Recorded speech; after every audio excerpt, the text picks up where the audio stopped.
Order!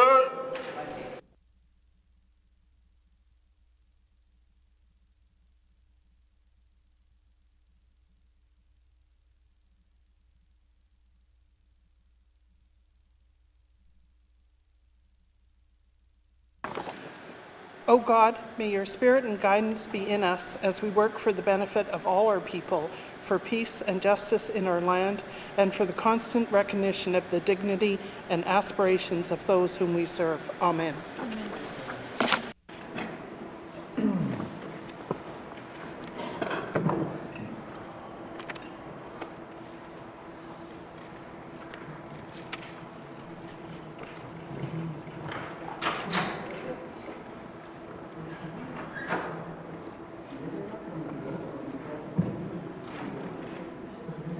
Colleagues, pursuant to motion 6-19 brackets 2, I hereby give notice that I will recall this House to sit on Monday, March 16, 2020 at 10 a.m.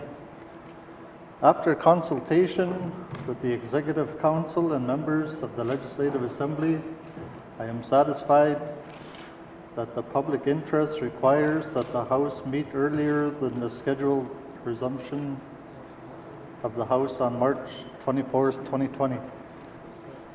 In light of the growing concerns surrounding COVID-19, I believe it is in the public interest for members of this House to consider and adopt an interim appropriation bill to approve routine government expenditures for the first 3 months of the 2020-2021 fiscal year. Sessions of the Legislative Assembly require the support of substantial cabinet and public service resources, and the suspension of our current sitting will free up these resources to focus on preparing for and responding to the potential spread of COVID-19 to the Northwest Territories. Colleagues, the adoption of an interim budget is normal in the fiscal year following an election. The consideration and adoption of an interim appropriation bill will provide the spending authority for government departments and agencies to continue normal operation during the first quarter.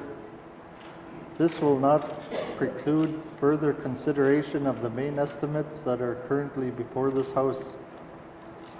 Consideration of those estimates will resume when the Legislative Assembly reconvenes in May. Thank you.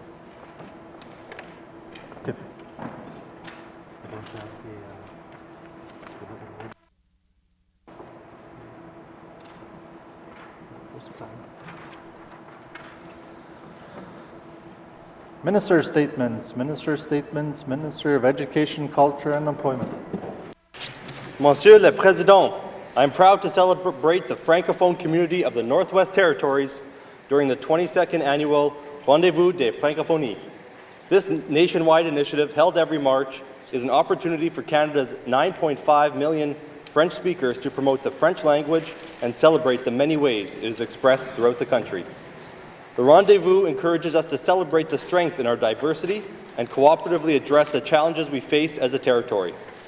This year's theme of Centre d'un Changement is especially relevant as we begin the work to achieve the priorities of the 19th Legislative Assembly.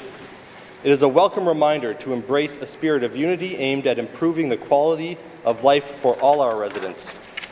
Monsieur le Président, this government is committed to providing our French-speaking residents with quality public services and communications. That is why we launched our first annual Francophone Community Satisfaction Survey earlier this month. The survey, available on the Department of Education, Culture and Employment's website until March 31st, 2020, will help us to determine the Francophone community's level of awareness of the GNWT's French language communications and how satisfied they are with those services. We are partnering with Francophone organizations in areas like immigration. During Francophone Immigration Week in 2019, the Government of the Northwest Territories launched the Welcome to the NWT resource book for newcomers at an event hosted by the Northwest Territories Francophone Immigration Network. This guide was designed to help attract, settle, and ensure the retention of foreign nationals to the Northwest Territories and connect newcomers with the services and resources they need to settle comfortably in their new home communities. We continue to support and engage with Collège Nordique Francophone. Collège Nordique Francophone plays a significant role in ensuring diversity in the post-secondary education system, offering language courses and a variety of post-secondary education diploma programs in cooperation with Southern institutions. To support this important work, we recently signed a new 3-year contribution agreement with Collège Nordique Francophone that will begin in the new fiscal year. Monsieur le Président, our diverse French population contributes a cultural richness to our communities, not only through language, but through dance, art, food, film, music, ideas, love for the land, and above all, a passion for interconnectedness and cultural exchange. I am grateful for the gifts we continue to receive from the members of our vibrant and growing Francophone population. Let us continue to work together to celebrate our diversity and to strengthen the social, cultural, and economic landscape of the Northwest Territories.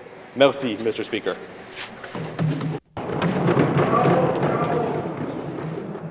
Minister statements. Minister statements. Member statements. Member statements. Member for Mumpuy. Merci, Mr. Speaker. Mr. Speaker, Mr. Speaker, today on behalf of Betchakon, and I'm going to be talking about some of the emotions about Betchakon. There are more houses. There's a huge population in the community of the Betchakon. It's one of the largest native communities in the Northwest Territories. I'm talking about the regional office. I'll be talking about the regional office, so I will ask questions, Mr. Speaker. Town in Northwest Territories. It is the territory's largest Indigenous community. It is the center of one of the most dynamic and vibrant regions in the territory.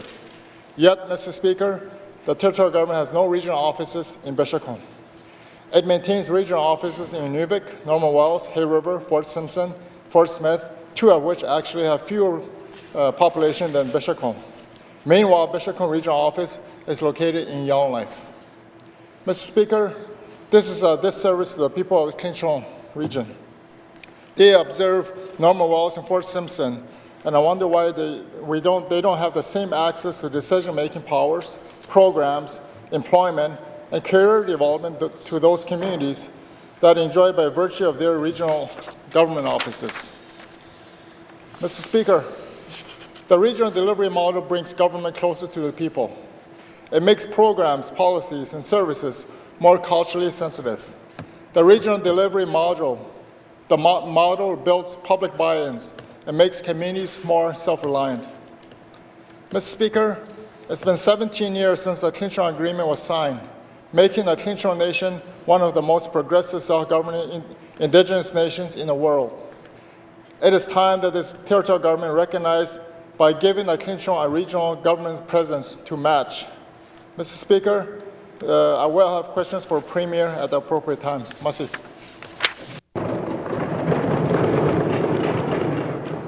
Thank you, Member for Mumpuy. Member statements. Member statements. Member for Yellowknife Centre. Merci, Mr. Speaker. Mr. Speaker, in the last of my week of statements on justice issues, I want to reflect on the journey of developing the new Corrections Act. This was a journey I took with the Standing Committee on Social Development last year. Mr. Speaker, the committee was dismayed by the bill presented. It didn't reflect the many changes in approach and practice since the original Corrections Act came into force more than 40 years ago. It didn't compare well to new legislation in other jurisdictions such as Nunavut, which provided for more rehabilitation and reintegration of offenders. As well, the bill didn't reflect changes in case law around solitary confinement or provide for procedural fairness with the complaints process. Last but not least, too many issues that are rights-based were relegated to regulations and policies rather than being found in the bill itself. I reached out to subject matter experts, and we benefited from the advice from the BC Civil Liberties Association, the former Director General of Corrections for Canada, the Canadian Bar Association NWT chapter, the former ED of the John Howard Society, and the Information and Privacy Commissioner. With all this analysis, we were able to refocus the bill away from administration of corrections and to make it more inmate-centric, so to speak. We looked at how we take care of inmates when they are in one of our correctional centres and how we can assist them in turning their lives around so there is hope for a better future. It was really beneficial that the Minister of Justice in the last Assembly and his staff worked so well together with the Standing Committee and our staff to accomplish very extensive and useful changes to the bill. The new NWT Corrections Act is equivalent to Corrections Acts anywhere in the country. This process demonstrated the strength of consensus government. I used to say to people while this was going on that this was the bill that kept me up at night.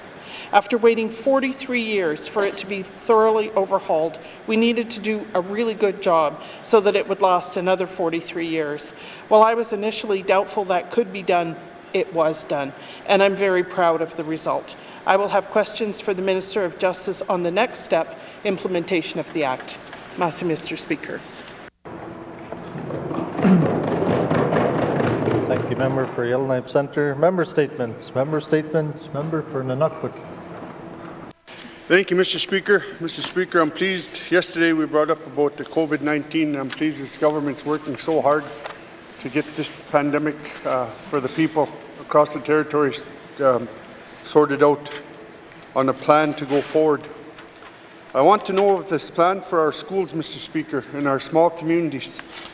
Yesterday, Ontario announced the unprecedented decision to shut down their schools for 2 weeks after their spring break to help the slow spread of to try to slow the spread of the virus. I believe the Minister of EC&E should be doing the same here, Mr. Speaker, across our territory. In every district, give the local DEAs authority to shut our schools down for when the teachers, everybody has a timeline when their spring break is, when it ends. The day it ends, it should be shut down for 2 weeks for self-isolation, because we know everybody, all the teachers in Nunavut, where I represent, in Inuvik, all the Beaufort Delta took off that day south. This will give our teachers who travel south a chance to get back to our communities, self-isolate for 2 weeks, period extended with pay. I also want to know if the school staff will be making sure that their school staff is paid regardless if they're self-isolation or not.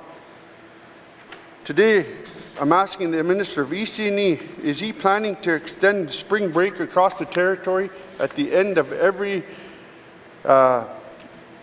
say, Yellowknife, South Slave, Nunavut, Mackenzie Delta, like the day that they come back 2 weeks after they are back in the community, to self-isolate, shut down the schools for safety of our kids, because in the small communities we don't have access to medical like they do down south, Mr. Speaker. And making sure that we give the Minister of Education gives our local DEAs the authority to do that, and be their choice in the matter. Thank you, Mr. Speaker. Member for Nunavut. Member statements. Member statements. Member for Inuvik-Twin Lakes. Thank you, Mr. Speaker. I think my colleague and I sat down and wrote our member statement together. Spring break is a time for families and teachers to escape the cold, dark weather for a couple of weeks.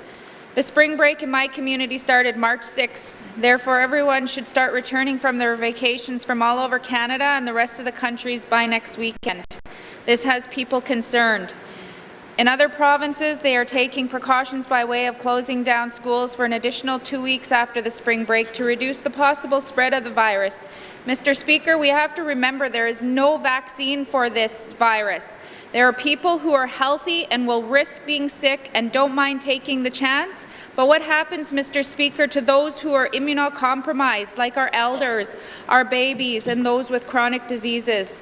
Inuvik is the hub for all travel back to the smaller communities, and therefore we need to have a plan for when everyone returns to the Beaufort Delta. In light of the rapid spread of the COVID-19 virus, my community is worried about what will happen if the families and teachers return with no plan.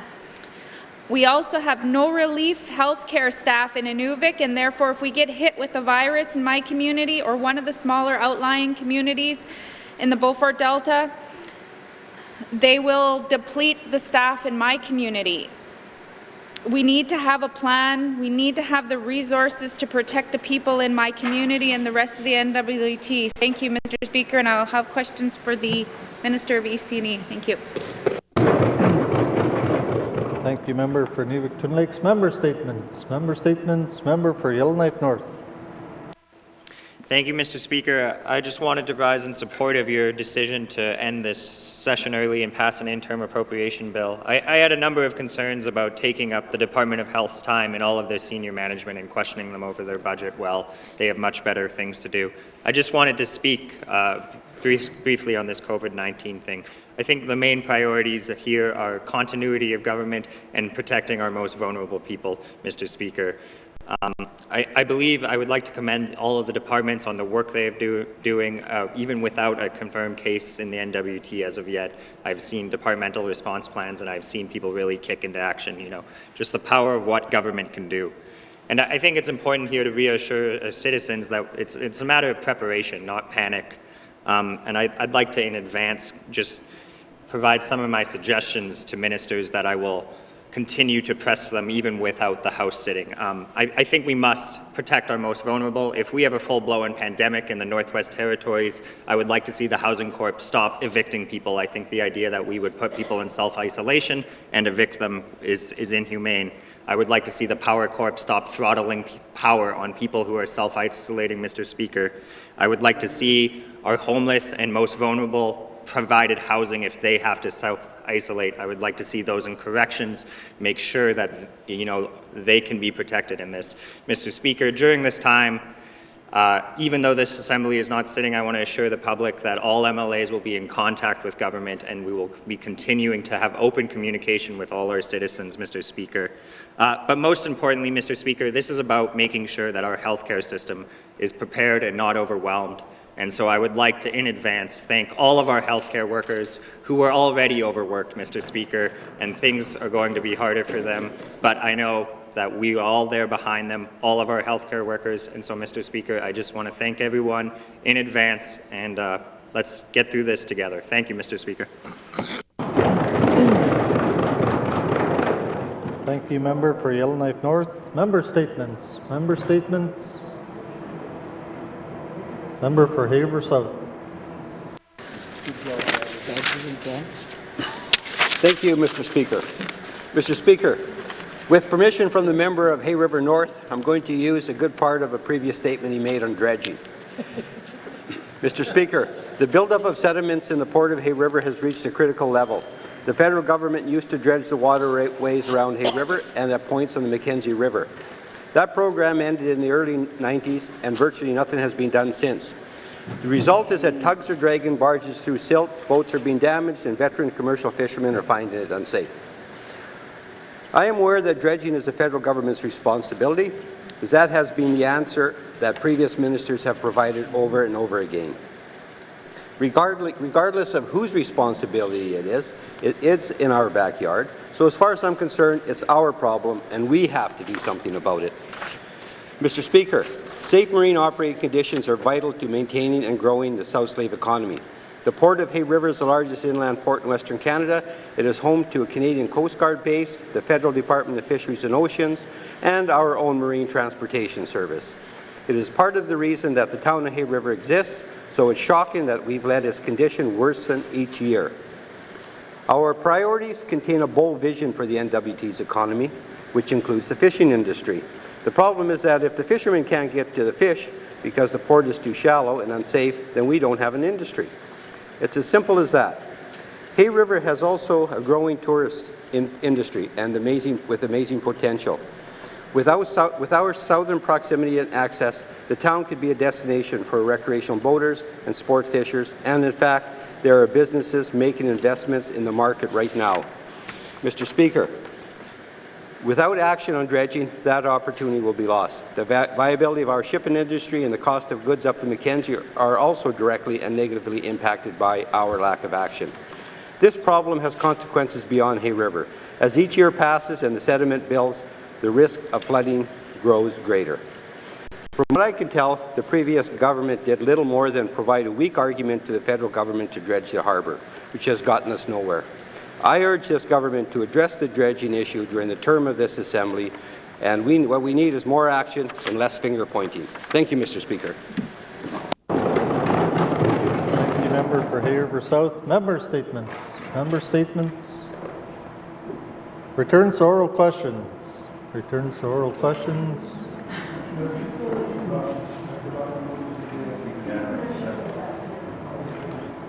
Okay, colleagues, I'll go back to member statements, but please put up your hands so we can mark you down.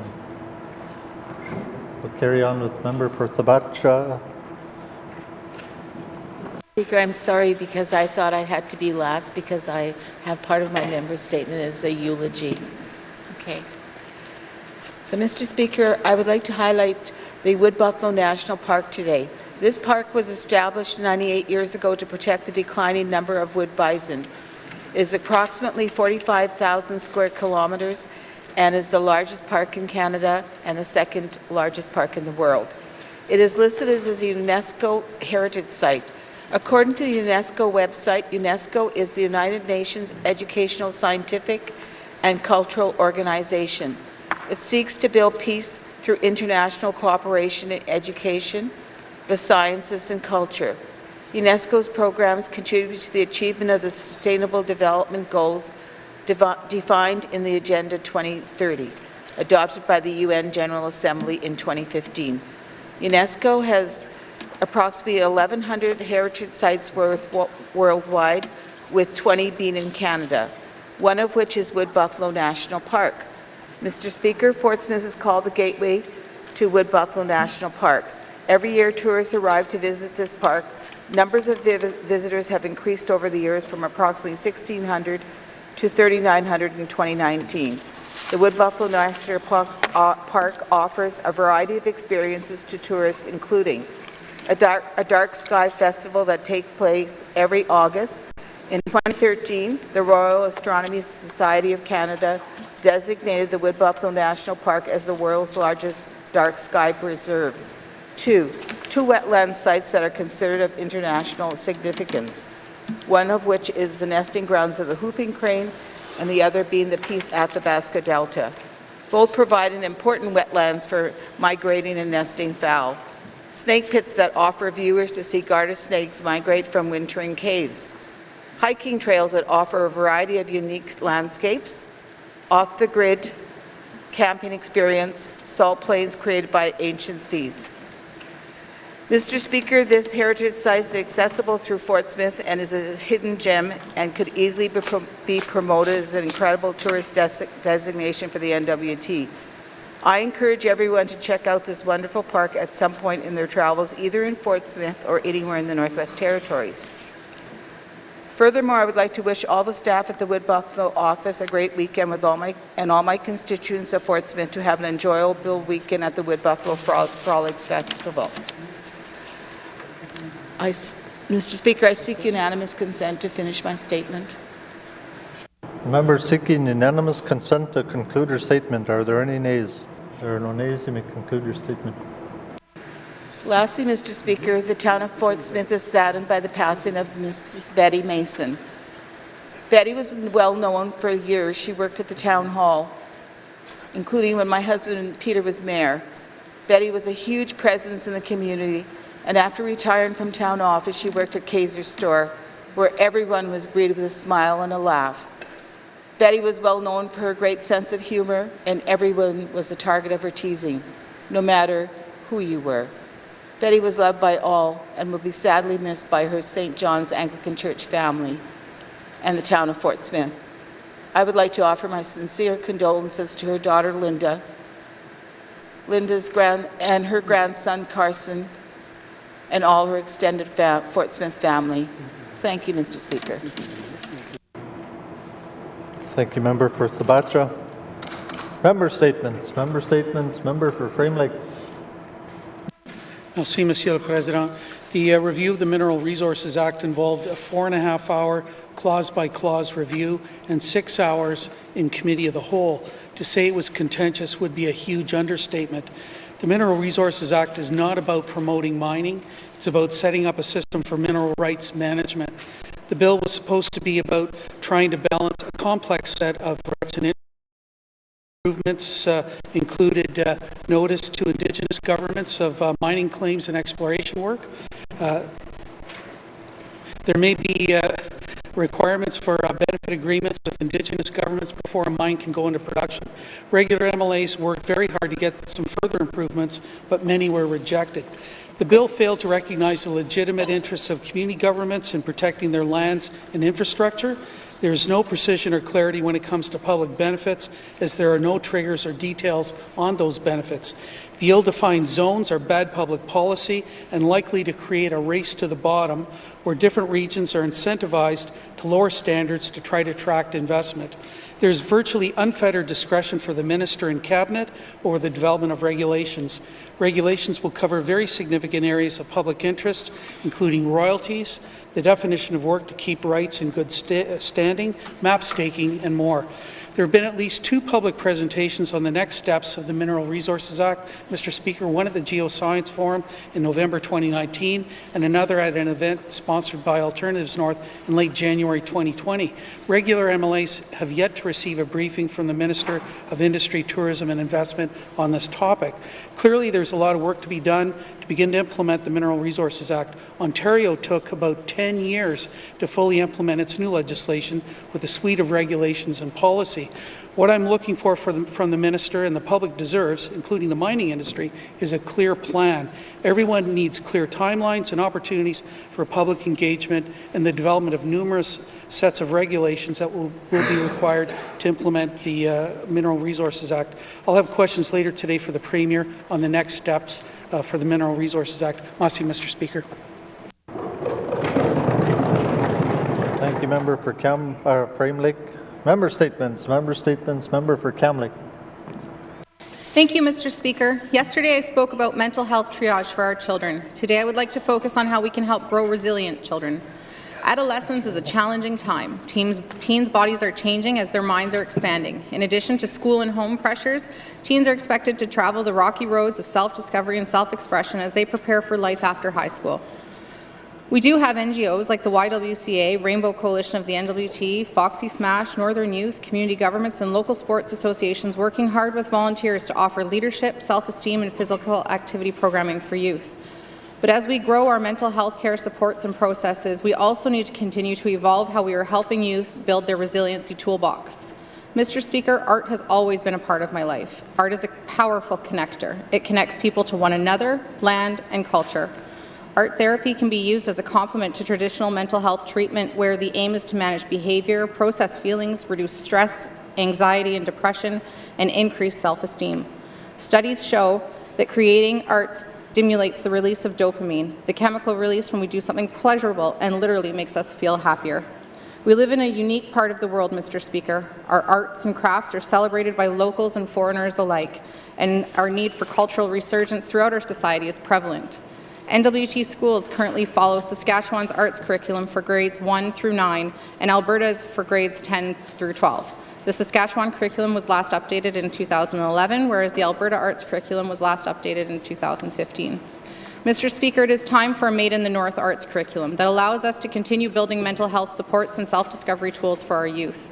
A Made in the North arts curriculum would celebrate cultural resurgence through Northern art, promote self-discovery, and help us continue to evolve the way we work at building healthy communities. It would also enable us to tap into the network of talented Northern artists that already live and create here. Today, I would like to hear from the Minister of ECE about the work that the department is doing to support the arts and whether or not they're prepared to entertain a Made in the North arts curriculum. Thank you, Mr. Speaker. Thank you, Member for Kamlik. Member statements. Returns to oral questions. Recognition of visitors in the gallery. Member for Kamlik. Thank you, Mr. Speaker. I'd like to recognize Kamlik resident 7-year-old Prudence Calney Watson and her mother, Sarah. Prudence is here on her day off and her first day of March break to learn about consensus government. Thank you.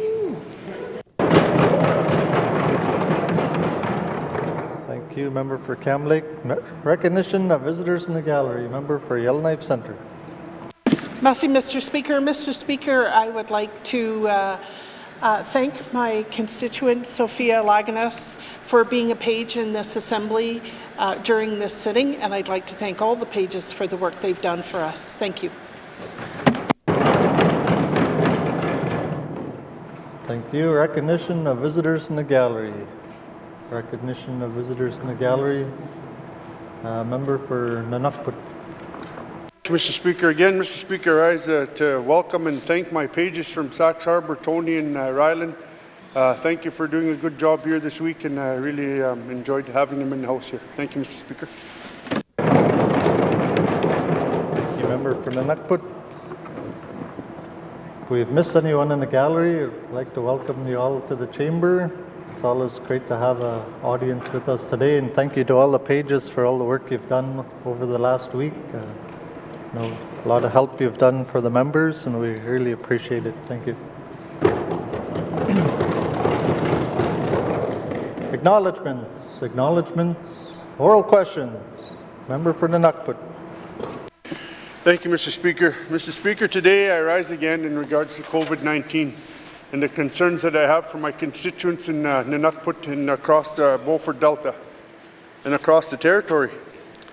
Mr. Speaker, will the Minister be giving direction to the district education authorities to shut down 2 weeks after the kids are back from their spring break? Thank you, Mr. Speaker. Thank you, member for Nunavut. Minister responsible for education, culture and employment. Thank you, Mr. Speaker. This government is following the advice of the Chief Public Health Officer, and the advice of the Chief Public Health Officer is not to shut down the schools. I don't even have the authority to shut down the schools. I can't tell the DEAs or the DECs to shut down the schools. Legislatively, it's just not in my toolbox. The DEAs and DECs do have the authority, though, to close schools temporarily for public safety issues. So if they believe that there is a public safety issue, then they have that ability, but it's not being recommended at this time. Thank you, Mr. Speaker. Thank you, Minister. Oral questions. Member for Nunavut. Thank you, Mr. Speaker. Mr. Speaker, that's I'm not what I want to hear. We have the community them up like they do in the south here, Mr. Speaker. We have to make a stand in regards to for this COVID-19. People are worried, people are panicked. But the thing is, I'm not trying to panic, put people into a panic, but I'm just making sure that when the teachers coming back from the south, or anybody coming back from the south for spring break, if the DEA says, okay, we're going to shut down the school for 2 weeks after, making sure that the teachers get paid and the minister supports the local DEAs on that call. Thank you, Mr. Speaker. Thank you, member for Nunavut. Minister of EC. Thank you, Mr. Speaker. It doesn't matter if I support them or not. They have that right to do that. I just want to let everyone know that this is a very serious concern. I mean, I take this very seriously, as do all the cabinet ministers. This has been our lives for the last little while now. This is what we're focused on, is making preparations for this. And there's a lot of concerns about blanket closures of schools. It can't be overstated, the type of socioeconomic impacts that closing a school can have on a community.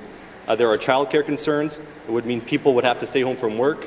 Some of those people might be healthcare workers, and they might not be able to go in and do the work that they need to do right now. So there's a lot of factors to consider, and I don't want to say that schools will be open forever. There's situations where they could be closed, but that is not my call to make. We are relying on the advice of the Chief Public Health Officer. Thank you, Mr. Speaker. Thank you, Minister. Member for Nunavut. Thank you, Mr. Speaker. Well, Mr. Speaker, I'm making a stand right now as an MLA for Nunavut. I am going to be talking to my local DEAs and requesting them to shut down the school 2 weeks for the self-isolation when the people come back from the south, to self-isolate and then be able. Will the minister commit today that there will be no harm in pay or anything? Will the minister support this, Mr. Speaker? Thank you. Thank you, Member for Nunukput. Minister of EC&E. Thank you, Mr. Speaker, and I can't overreach my legislative authority. Education is delivered by the Education Councils. That's one of the reasons why I'm looking at reforming the Education Act, so that perhaps if this happens again, I would be able to stand up here and say I have the authority to do some of these things that the member is asking. Thank you, Mr. Speaker. Thank you, Minister. Final supplementary, Member for Nunukput. Mr. Speaker, I didn't get the answer I wanted. Will the minister support the local DEAs on their decision that they make? Thank you, Mr. Speaker. Thank you, Member for Nunukput. Minister of EC&E. Thank you, Mr. Speaker. Like I said, we are relying on the advice of the Chief Public Health Officer. And if the DEA makes decisions in line with that advice, then I would fully support it. If not, we'd have to look at it on a case-by-case basis. This is not something I can just stand up here and say yes or no. There's a lot of variables here. This is not a black and white situation. But my number one concern is the safety, not just of the children, but of the community, because it's not necessarily the children that are affected by COVID-19, it's the elders in the community. And I think that as a government, the discussions we've had, we are doing everything in our power to ensure the safety of the residents of the Northwest Territories. Thank you, Mr. Speaker. Thank you, Minister. Oral questions. Member for Nuvik-Twin Lakes. Thank you, Mr. Speaker. I'm going to continue on some of the questions for the Minister of EC&E. I just want to know if the Department of Education has reached out to the Beaufort Delta Education Council and the DEAs or their staff to have a plan for next week when the teachers start returning, and the families. So it's not just teachers. Thank you, Mr. Speaker.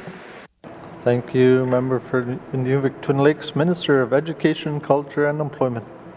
Thank you, Mr. Speaker. There is a meeting today, I believe at 1:30. The Deputy Minister and departmental staff are going to be having a meeting with all of the superintendents, including those from the Beaufort Delta, and there has been contact over the past few days as well. So yes, those conversations are happening. I'm making sure they're happening. Thank you, Mr. Speaker. Minister, Member for Nuvik-Twin Lakes. Thank you, Mr. Speaker. Can the minister also tell me how the department will ensure if the schools aren't closed that most vulnerable are kept safe? For example, we have a lot of elders that work in our school. We have a high number of people that have chronic illnesses, students, staff, on what the plan is for them as well if they're working in the school. Thank you, Mr. Speaker. Thank you, Member for Nuvik-Twin Lakes. Minister of EC&E. Thank you, Mr. Speaker, and that is what is being worked on as we speak. Those are the kind of plans that we're putting in place. There was protocols in place for the H1N1 outbreak years back. Those are being updated. I know the elders are especially vulnerable, so I can't speak for the Chief Public Health Officer, and I'm not going to give medical advice, but I would imagine you would want elders to stay away from places where they could contract this virus. So all of the work is being done. This has been a very fast-moving situation, and nothing is off the table right now. I mean, looking forward, I'm willing to take whatever steps are necessary to ensure safety. Thank you, Mr. Speaker. Oral questions. Member for Nuvik-Twin Lakes. Yes, thank you, Mr. Speaker. The question that I also have is, will the minister work with the Department of Health to make sure that there's somebody in each of the communities that can educate the DEAs, because the DEAs are regular people in the community, and if they're having to have the power to do this, to make this decision, or our regional council, they need to have some one-on-one time with a health professional that can actually give them the education to make the call. So I would like to see if the two ministers will commit to having that conversation with our DEAs and the regional board. Thank you, Mr. Speaker. Thank you, Member for Nuvik-Twin Lakes. Minister of EC&E. Thank you, Mr. Speaker. The superintendents work with the DEAs and the DECs, and we have been working closely with them to get that information out so that they can disseminate it. So the deputy ministers are meeting on a daily basis regarding this, and they are taking advice from the chief public health officer, and they are disseminating that advice through the proper channels. But I can't commit health staff to do one-on-one work with all the DEAs because I'm not sure what the health staff are up to, but I can talk to my my cabinet colleague. But getting information to the people who need that information is a priority. Thank you, Mr. Speaker. Thank you, Minister. Final supplementary, member for Nuvik-Twin Lakes. Thank you. I guess that's not really a commitment to me. I just feel that there needs to be somebody, and it maybe if it's, I know the Beaufort Delta Education Council can set up teleconferences if they had somebody there where the local DEAs or the regional chairs could sit and ask those questions, because they may have more questions than the information being provided. Thank you, Mr. Speaker. Thank you, member for Nuvik-Twin Lakes. Minister of EC&E. Thank you, Mr. Speaker, and I appreciate that suggestion, and it's always good to have information, so I will commit to work with my colleague to see if we can have a more direct line with the DEAs so that they have that information, because like we do have the authority to close schools, and so we want to make sure that they are exercising their authority with the best possible information. Thank you, Mr. Speaker. Thank you, Minister. Oral questions, member for Yellowknife Centre. Thank you, Mr. Speaker. Mr. Speaker, as I mentioned in my statement, I have questions for the Minister of Justice about the implementation of the new Corrections Act. So in August of last year, the 18th Assembly passed the new Corrections Act, and I'm proud to say it incorporates for how offenders are treated while they're incarcerated, as well as how they will be reintegrated into their communities. Can the Minister tell me when this Act will be implemented? Merci, Mr. Speaker. Thank you, member for Yellowknife Centre. Minister responsible for Justice. Thank you, Mr. Speaker. Mr. Speaker, the full Act will be expected to be implemented in the winter of 2021, but there's a phased approach taking place, and some of the corrections regulations will be online, I anticipate, as early as this spring. Thank you, Mr. Speaker. Thank you, Minister. Member for Yellowknife Centre. Thank you, Mr. Speaker. Thank you to the Minister for that. I'm going to dig a little deeper into the detail. Mr. Speaker, can the Minister tell us what progress has been made so far on preparing for implementation? Thank you. Thank you, member for Yellowknife Centre. Minister of Justice. Thank you, Mr. Speaker. Mr. Speaker, the Department of Justice has been working on quite a bit of policy change. There's been policy documents getting developed, and as they're doing that, they're also developing training to go along with that, and curriculum for the various staff members and levels of staff that will be required to implement all of the new programs and policies. Policies and regulations. Has the Minister considered bringing those new policies and regulations to Standing Committee for review? Thank you. Thank you, member for Yellowknife Centre. Minister of Justice.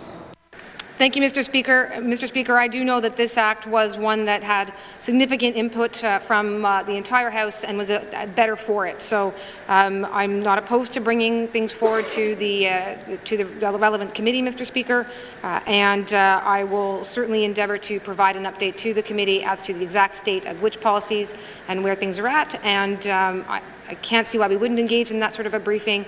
I just don't know what timeline it will take place on the current circumstances. Thank you, Mr. Speaker. Thank you, Minister. Final supplementary, member for Yellowknife Centre. Thank you, Mr. Speaker. Mr. Speaker, I appreciate the Minister's willingness to share that information when the time is right. My last question is about how information about the new legislation will be shared with the public as well as with all those who are most directly involved now. Thank you. Thank you, member for Yellowknife Centre. Minister of Justice. Mr. Speaker, I acknowledge that's a good question. I don't have an answer for the member right now. I will get an answer. It's important to have an answer.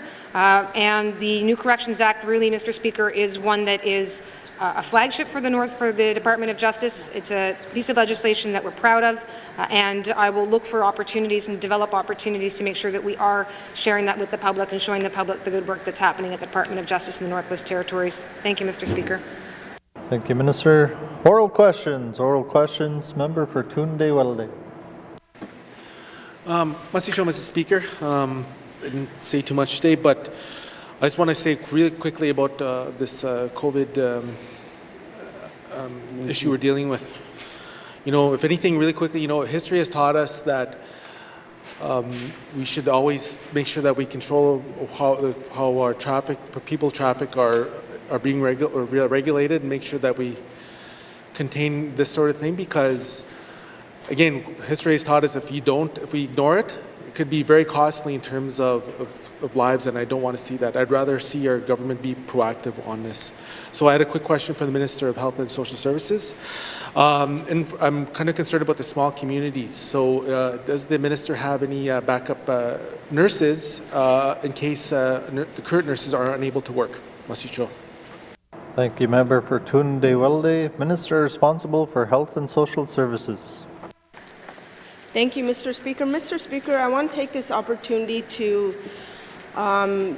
talk about this coronavirus, the COVID-19, and I want to advise the following.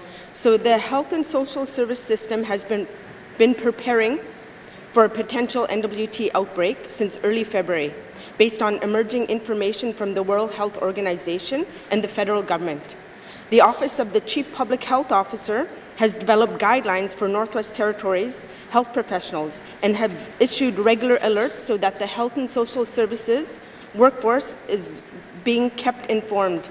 Clinical resources will continue to be developed to reflect the latest advice from the international and national infectious disease experts, with guidance from the Chief Public Health Officer and staff is being provided to the frontline daily. The Northwest Territories Health and Social Service Authority held a first stall staff information session last week where the Chief Public Health Officer presented on the coronavirus. The Northwest Territories Health Social Service Authority has also been retaining staff on the use of personal protection equipment, hand hygiene, proper hand washing techniques, and have provided education sheets on the COVID-19 over the last 4 weeks. Presently, the Northwest Territories Health Social Service Authority have scheduled weekly all Northwest Territories Health Social Service Authority staff calls to provide information. Should the frequency of these calls need to be increased, they will be done. I do want to talk a little bit more about the process, if that's okay with I think this is important, and I just want to go further into detail, and I apologize to the House, but so the swab testing kit for coronavirus is a standard NP, and nasogastrical swab. The swab resembles a large Q-tip that is used to swab the back of your throat. This is a standard item stocked in all of our facilities. I've been ensured that the Northwest Health and Social Service Authority has also been delivering more swabs to all the staff health centers. Once a test is taken, it is sent to the provincial lab in Alberta with a 3 to 7 day turnaround time for results depending on your location. The Northwest Territories Health and Social Service Authorities wants to ensure that all their testing for COVID-19 are being directed to individuals who meet the screening criteria. The criteria for screening includes people returning from outside the Northwest Territories who develop symptoms after 14 days of recent travel. Symptoms include fever, cough, difficulty breathing. So if residents have traveled and developed symptoms, they are being asked to self-isolate. Contact your local health and social, your health center or the public health unit for information on how to coordinate testing. Also refer to the department's frequently asked questions posted on the website along with the attached information sheets on self-monitoring, self-isolation for more information. Thank you, Mr. Speaker. You need to. Oh, yeah, no, I totally agree. Member for Tunde Welde. Masicho, Mr. Speaker, and thanks for that detailed response. It's important. I think we had to get air that out for the public and let them know and be aware. I didn't get a response back, though, from the minister. Is there a backup plan to have medical staff and nurses for our nursing stations in the territories. Masicho. Thank you, Member for Tunde Welde. Minister responsible for Health and Social Services. Thank you, Mr. Speaker. Mr. Speaker, yes, there's a backup plan. Thank you. Thank you, Minister. Member for Tunde Welde. Mr. Speaker, and I heard the Minister mention a little bit about the testing. And forgive me, is that nasopharyngeal swabs? I hope I got the pronunciation correct. But this is I'm just wondering, I'm going to ask the Minister now, will a new influx of testing, will that strain our resources to do that? Because we should expect an influx of testing now. So if we get the Minister to respond. Mr. Shaw. Thank you, Member for Tunde Welde. Minister responsible for Health and Social Services. Thank you, Mr. Speaker. Mr. Speaker, in my long summary here, I think I did say in there that, yes, we are increasing supplies to the health centers and to the communities. Thank you, Mr. Speaker. Thank you, Minister. Final supplementary, Member for Tunde Welde. Yeah, Mr. I have one final question, and again, going to small communities. So if there's anybody that wants to be tested in small communities, what is the process for that? Masicho. Thank you, Member for Tunde Welde.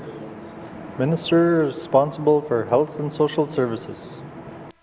Thank you, Mr. Speaker. Mr. Speaker, there's information on the website about what the process is, but the process is you call the 1-800 number or the number that's provided closest to your health center, and you will get a call back on the process for an assessment.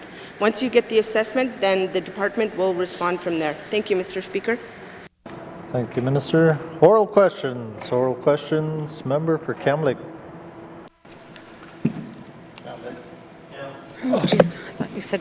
Thank you, Mr. Speaker. I thought you said Frame Lake. That's what he did say. Thank you for that. My questions today are for the Minister of Education, Culture and Employment. My first question today, Mr. Speaker, is did Education, Culture and Employment recently hire an arts curriculum advisor? Thank you. For Kamloops, Minister responsible for Education, Culture and Employment. Yes, Mr. Speaker. We at ECE recently hired a new Arts Education, Trades and Career Technology Studies Coordinator to fill a position that had been previously filled, so it's not a new position. Thank you, Mr. Speaker. Thank you, Minister. Member for Kamloops. Thank you very much, Mr. Speaker. When I look at the Department of Municipal and Community Affairs, I see an entire division dedicated to kids' sport and recreation. And I'm not saying that we don't need that at all, and I, in fact, do not want that to go away because I feel that children's activity, and especially physical activity, is very important as a preventative mental health support system. But when I look at the Department of Education, I don't see an equally robust arts division. Confirm how many employees are dedicated towards youth arts curriculum development for the Northwest Territories. Thank you. Thank you, Member for Kamloops. Minister responsible for EC&E. We have the one position that I just mentioned that is specifically dedicated to that. However, we do have hundreds of teachers in the territory, many of whom participate, teach art courses. Thank you, Mr. Speaker. Thank you, Minister. Member for Kamloops. Thank you very much, Mr. Speaker. Would the minister be willing to work with those hundreds of arts teachers that he just mentioned across the territory and the person who fills the arts curriculum role within the Department of Education, along with people from different regions, in order to develop a Made in the North arts curriculum that includes both cultural resurgence and art therapy initiatives as well? Thank you. Thank you, Member for Kamloops. Minister of EC&E. Thank you, Mr. Speaker. And right now, our curriculum, many parts of our curriculum are